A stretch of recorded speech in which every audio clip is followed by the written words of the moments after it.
ಅನ್ನಭಾಗ್ಯ ಯೋಜನೆಗೆ ಈಗ ದೊಡ್ಡದೊಂದು ಗ್ರಹಣ ಹಿಡಿದಂತಿದೆ. ಬಡವರ ಹೊಟ್ಟೆ ತುಂಬಿಸಬೇಕಾದ ಪಡಿತರ ಅಕ್ಕಿ ವಿತರಣೆ ವಿಳಂಬವಾಗ್ತಿದೆ. ಕಳೆದ 3 ತಿಂಗಳಿಂದ ಅಕ್ಕಿ ವಿತರಣೆಯಲ್ಲಿ ಭಾರೀ ಸಮಸ್ಯೆ ಸೃಷ್ಟಿಯಾಗಿದ್ದು ಜನಸಾಮಾನ್ಯರು ಕಂಗಾಲಾಗಿದ್ದಾರೆ.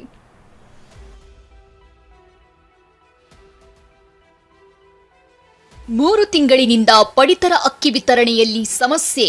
ರಾಜ್ಯ ಸರ್ಕಾರದ ಮಹತ್ವಾಕಾಂಕ್ಷೆಯ ಯೋಜನೆಗಳಲ್ಲಿ ಒಂದಾದಂತಹ ಅನ್ನಭಾಗ್ಯ ಯೋಜನೆಗೆ ಇದೀಗ ಗ್ರಹಣ ಹಿಡಿದಿರುವಂತಹ ಪರಿಸ್ಥಿತಿ ನಿರ್ಮಾಣ ಆಗಿರುತ್ತದೆ. ಅಕ್ಕಿ ಖರೀದಿಸಲು ಸರ್ಕಾರಕ್ಕೆ ಹಣದ ಕೊರತೆ ಆರೋಪ.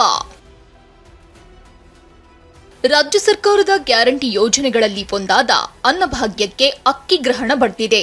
ಪ್ರತಿ ತಿಂಗಳು 5ನೇ ತಾರೀಕಿನೊಳಗೆ ಪಡಿತರ ಅಕ್ಕಿ ಕುಟುಂಬಗಳ ಕೈ ಸೇರ್ತಿತ್ತು. ಆದರೆ 3 ತಿಂಗಳಿನಿಂದ ಅಕ್ಕಿ ಸರಿಯಾಗಿ ಪೂರೈಕೆ ಆಗ್ತಿಲ್ಲ. ನ್ಯಾಯಬೆಲೆ ಅಂಗಡಿ ಕ್ಲೋಸ್ ಆಗಿದ್ದು ಪಡಿತರದಾರರು ಖಾಲಿ ಕೈನಲ್ಲಿ ವಾಪಸ್ ಆಗ್ತಿದ್ದಾರೆ. ಇದನ್ನೇ ನಾವು ನಂಬ್ಕೊಂಡಿರ್ತೀವಿ. ಈಗ ಮುಂಚೆ ಎಲ್ಲ ಕೊಡೋರು, ಸ್ವಲ್ಪ 1 ಲೀಟರ್ ಎಣ್ಣೆ ಅಂತೆ, ಬೇಳೆ ಅಂತೆ ಎಲ್ಲ ಕೊಡೋರು. ಅದು ಇವಾಗೆಲ್ಲ ನಿಲ್ಲಿಸ್ಬಿಟ್ಟಿದ್ದಾರೆ. ಅದೂ ಬರಬೇಕು, ಸ್ವಲ್ಪ ಬರಬೇಕು. ರಾಜ್ಯ ಸರ್ಕಾರ ಅನ್ನಭಾಗ್ಯ ಯೋಜನೆಗಾಗಿ ಕೇಂದ್ರ ಸರ್ಕಾರದಿಂದ ಪ್ರತಿ ತಿಂಗಳು ಬರೋಬ್ಬರಿ 2,12,000 ಮೆಟ್ರಿಕ್ ಟನ್ ಅಕ್ಕಿ ಖರೀದಿ ಮಾಡ್ತಿದೆ. ಇದಕ್ಕಾಗಿ ಸುಮಾರು 300 ರಿಂದ 400 ಕೋಟಿ ರೂಪಾಯಿ ಹಣವನ್ನ ರಾಜ್ಯ ಸರ್ಕಾರ ಕೇಂದ್ರಕ್ಕೆ ಪಾವತಿಸಬೇಕು. ಆದರೆ ಕಳೆದ ಕೆಲ ತಿಂಗಳುಗಳಿಂದ ಈ ಹಣ ಪಾವತಿಯಲ್ಲಿ ಭಾರಿ ವಿಳಂಬವಾಗ್ತಿದೆ.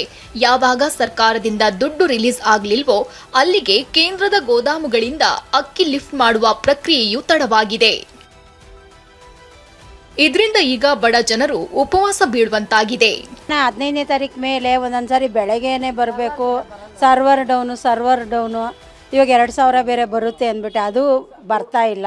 ಸ್ವಲ್ಪ ಡಿಲೇ ಆಗುತ್ತೆ, ಸರ್ವರ್ ಡೌನು, ಕಾಯಬೇಕು, ನಿಂತ್ಕೋಬೇಕು, ಆ ಥರ ಎಲ್ಲ ಪ್ರಾಬ್ಲಮ್ ಆಗುತ್ತೆ. ಸ್ವಲ್ಪ ಅನುಕೂಲವಾಗಿ ಆಗಂಗೆ ಮಾಡಬೇಕು. ಮತ್ತೊಂದೆಡೆ ಅನ್ನಭಾಗ್ಯ ಅಕ್ಕಿ ಬದಲು ಇಂದಿರಾ ಕಿಟ್ ನೀಡೋ ಚರ್ಚೆಯೂ ಆಗ್ತಿದೆ. ಇದರ ಮಧ್ಯೆ ಈಗಲೇ ಅಕ್ಕಿ ಸಮಸ್ಯೆ ಕಾಡ್ತಿದ್ದು ಫಲಾನುಭವಿಗಳ ಕುಟುಂಬಗಳು ಕಂಗಾಲಾಗಿವೆ.